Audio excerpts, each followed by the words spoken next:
सत्य, ठळक व निर्भीड सक्षम न्यूज. जतसह परिसरातील बातम्या पाहण्यासाठी सक्षम न्यूजला सबस्क्राइब करा.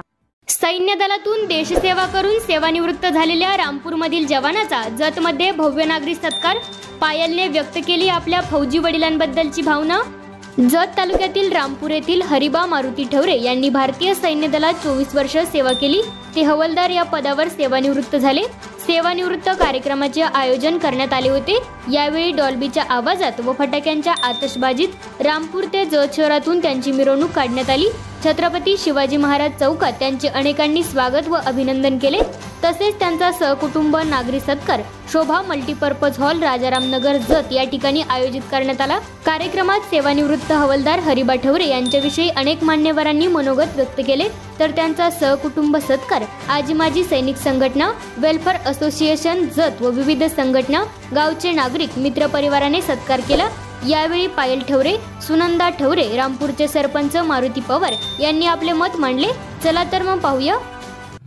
वृत्ती शिकवली, बाबांनी भक्ती शिकवली आणि यांच्या प्रयत्नामुळे सर आज यश माझ्या हाती आले आणि आज माझी ही ओळख आहे. करणार कशी कविता कोण तो त्यात मावत नाही, करणार कशी कविता कोण तो त्यात मावत नाही. चार ओळी सांगण्यासारखे माझे बाबा काही एवढे छोटे नाहीत, माझे बाबा काही एवढे छोटे नाहीत. नमस्ते. आज मी ते माझ्या पप्पांविषयी माझे मनोगत मांडणार आहे. तर माझे पप्पा एक फौजी आहेत याचा मला अभिमान आहे. आज माझे पप्पा 24 वर्ष देश सेवा करून सुखरूप घरी आले याचा मला किती आनंद होतोय हे मी शब्दातही व्यक्त करू शकत नाही.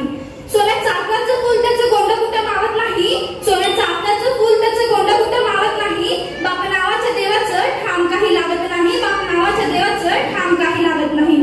जर आई ही आपल्या आयुष्यातील साठवलेली पुण्याई असेल, जर आई ही आपल्या आयुष्यातील साठवलेली पुण्याई असेल तर वडील आयुष्यभर कंबर कसून मिळवलेली कमाई असतात, कंबर कसून मिळवलेली कमाई असतात.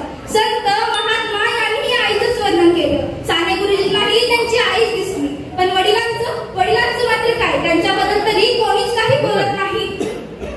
असे कुठेतरी ऐकले आहे, जर आई आपल्या घराचं मांगल्य असेल तर वडील घराचं अस्तित्व असतं म्हणून ओळखला जातो. माझ्या समोर बरेचसे विद्यार्थी शिक्षण घेतात, तर त्यांना मी विचारलं तर सांगतात, मॅडम परिस्थिती माणसाला बदलते. आपल्या समोर जी परिस्थिती येते ती कणखर बनवत असते हे त्यांच्याकडून मिळतं मला बघायला. खऱ्या अर्थानं ग्रामीण भागातली मुलं ज्या ठिकाणी सुखसोयी नाही, फॅमिली बॅकग्राऊंड चांगलं नाही, निरक्षरता आहे, साक्षर कोण नाहीये घरामध्ये, जे आहे तावडीत सापडले की कामाला लावायचं काम हे फॅमिली मेंबर्स करत असतात. आणि यातून ही मुलं अगदी 10-10, 20-20 किलोमीटर वरून शाळेला शिक्षण घेण्यासाठी येतात. आणि त्याच पद्धतीनं हे मामाही जत हायस्कूल, RR कॉलेज या ठिकाणी त्यांनी शिक्षण संपन्न केलं आणि एक आयुष्याची जडणघडण ज्याला म्हणतो आणि खऱ्या अर्थानं देश सेवेचा एक भाग हिस्सा जो असतो तो त्यांच्या वाटणीचा म्हणजे त्यांनी खारीचा वाटा उचललाय व स्नेह संबंधाचे आजपर्यंत राहिलेले. आणि हरिबा असेच आपण ह्या पुढं एकमेकाच्या जसे आपण आतापर्यंत राहिलोय अशा या पद्धतीने आपण सगळ्यांनी एकत्रित राहूया.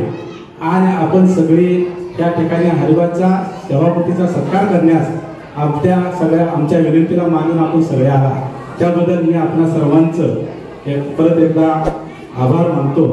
आणि मला या ठिकाणी मनोगत व्यक्त करण्यास थोडीशी संधी दिली त्याबद्दल या सहयोगाचे मी आभार मानतो. जय